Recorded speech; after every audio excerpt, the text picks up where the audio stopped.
नमस्कार साथियों। तो आज की इस वीडियो में बात करेंगे क्वेश्चन नंबर 40 का, जिसमें आप लोग को दिया गया है क्वेश्चन नंबर में कि ए और बी एक काम को 40 दिनों में कर सकते हैं। ए और बी उस काम को 40 दिनों में कर सकते हैं।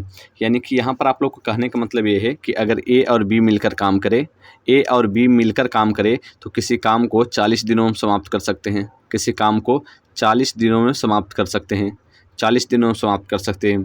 उसके बाद फिर आप लोग को बोला गया कि 5 दिनों तक काम मिलकर करने के बाद, यानी कि यहाँ पर ये कहा जा रहा है कि ए और बी मिलकर 5 दिन तक काम करते हैं। ठीक है, ए और बी मिलकर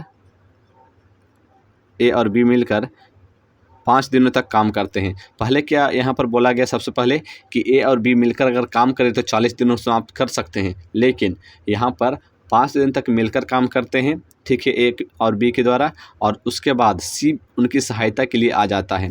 सी उनके सहायता के लिए आ जाता है और काम 10 दिन पहले समाप्त हो जाता है। काम 10 दिन पहले समाप्त होने का मतलब क्या है? काम 10 दिन पहले समाप्त होने का मतलब ये है कि काम 30 दिन में ही समाप्त हो जाता है। काम 30 दिन में ही समाप्त हो जाता है। 30 दिन में ही समाप्त हो जाता है। काम कितने दिनों में समाप्त हो जाता है? 30 दिनों में ही समाप्त हो जाता है। यानी कि सी के आने के बाद काम कितने दिनों तक चला? 25 दिनों तक। बोलिए कैसे 25 दिनों तक चला? तो देखिए 5 दिन तक काम हो ही चुका था और टोटल काम 30 दिन तक ही चला है।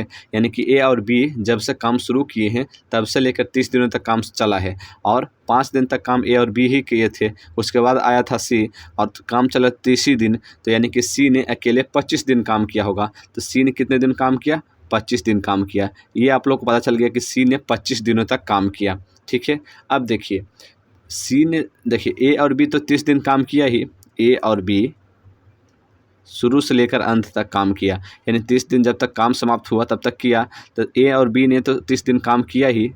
ए और बी ने तो 30 दिन काम किया ही, लेकिन और बी अकेले काम करता रहता तो इसको 40 दिनों का समय लग जाता। इसको 40 दिनों का समय लग जाता, लेकिन इसको 10 दिन कम लगा। तो 10 दिन क्यों कम लगा? क्योंकि सी ने 25 दिन काम किया। तो इसका मतलब ये हुआ कि ए और बी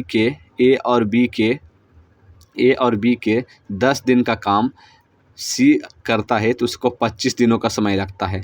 उसको 25 दिनों का समय लगता है। तो सोचिए ए और बी के 40 दिन को काम करेगा, 40 दिनों का काम करेगा, तो सी को कितने दिन लगेगा? तो सी को लग जाएगा, तो यहाँ पर 10 दिन का काम करने में 25 दिन, तो 10 चौका 40, तो 4 गुना काम करने में इसको 100 दिनों का समय लग जाएगा। कितना दिन लग जाएगा? 100 दिनों का समय लग जाएगा।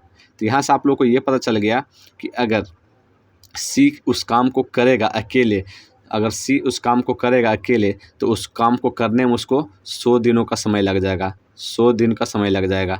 उसके बाद देखिए क्वेश्चन के अगला पार्ट पढ़िए। क्वेश्चन के अगला पार्ट क्या दिया गया है? क्वेश्चन में दिया गया बी के काम का 3 गुना और सी के काम का 2 गुना के बराबर है। यानी कि बी के काम का 3 गुना और सी के काम का 2 गुना के बराबर है। यहाँ पर आप लोगों को ये कहा जा रहा है।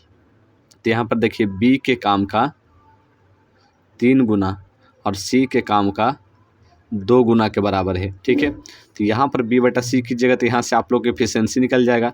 बी बटा सी करने पर तो बटा 3 हो जाएगा, 3 इधर आएगा तो बटा 3 हो जाएगा। तो यहाँ पर एफिशिएंसी आप लोग को निकल गया। तो इसका मतलब क्या हुआ? इसका मतलब ये हुआ कि बी अगर एक दिन में 2 यूनिट काम कर सकता है तो सी जो है एक दिन में 3 यूनिट काम कर सकता है। और सी कितने दिनों में काम समाप्त करता है? तो सी जो है उस काम को करने में 100 दिनों में समाप्त करता है। और एक दिन में सी कितने यूनिट काम कर सकता है? 3 यूनिट काम कर सकता है। तो 3 यूनिट काम कर सकता है, यानी टोटल यूनिट कितना है? तो टोटल जो काम है 300 यूनिट है।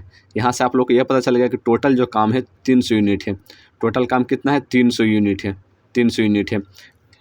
तो यहाँ पर आप लोग को पूछा गया था सवाल में कि बी उस काम को कितने दिनों में पूरा करेंगे। तो 300 यूनिट टोटल काम है और बी जो है एक दिन में 2 यूनिट काम करता है। बी जो है एक दिन में 2 यूनिट काम करता है, तो 2 यूनिट से भाग दे देंगे तो यहाँ पर आप लोग को आ जाएगा 150 दिन में बी के द्वारा काम समाप्त कर दिया जाएगा। बी के द्वारा काम समाप्त कर दिया कितने दिन में? 150 दिनों में। तो इसका सही उत्तर हो जाएगा 150। धन्यवाद।